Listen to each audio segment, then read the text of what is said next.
Snow white. एक भव्य महल में एक लड़की रहती थी जिसकी त्वचा बर्फ जैसी सफेद और बाल रात जैसे काले थे। उसकी मुस्कान जिसे भी देखती उसका दिल गर्म कर देती।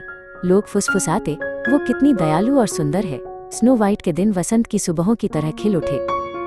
रानी, जो उसकी सौतेली माँ थी, ठंडी आंखों से अपने दर्पण को देखती थी। वह दया या प्रेम से अधिक सौंदर्य की इच्छा रखती थी। हर दिन वो पूछती, दुनिया में सबसे सुंदर कौन है? और दर्पण हमेशा कहता, आप ही हैं मेरी रानी।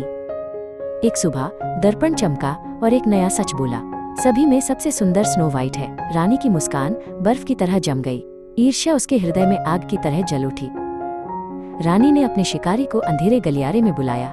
उसे जंगल में ले जाओ और कभी वापस मत आने देना। शिकारी ने सिर झुकाया, उसकी आंखें दया से भारी थीं। रानी की मुस्कान तलवार जैसी ठंडी हो उठी। फुसफुसाते जंगल की गहराई में शिकारी ठहर गया। धीरे से उसने कहा, भाग जाओ स्नो वाइट। उसका चाकू कांप रहा था, पर दिल अब भी दयालु था। स्नो वाइट आंसुओं के साथ जंगल में भाग गई। वो छाया में दौड़ती रही, शाखाएं उसके चेहरे को छू गईं। उल्लू पुकारे और हवा भेड़िए की तरह गूंजी। उसका दिल कदमों से भी तेज धड़क रहा था। आखिर उसने पेड़ों के बीच एक रोशनी देखी। ऊंचे देवदारों के बीच एक छोटा सा झोपड़ा शांत खड़ा था। अंदर 7 छोटी कुर्सियां और 7 छोटे बिस्तर थे। स्नो वाइट ने घर की तरह सफाई की और खाना बनाया। आंसुओं से थककर वो गहरी नींद में सो गई। सूर्यास्त के समय 7 बौने पहाड़ की खानों से लौटे। उन्होंने सोई हुई लड़की को देखा और आश्चर्य से सांस रोक ली। वो बहुत कोमल और दयालु है, सबसे खुश बौना बोला।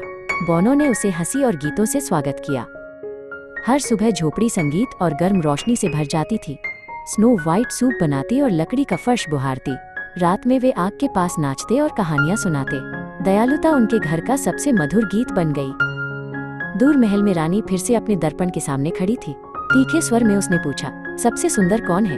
दर्पण ने कहा, अब भी स्नो वाइट आपसे अधिक चमकती है। रानी का क्रोध कमरे की शांति को चीर गया।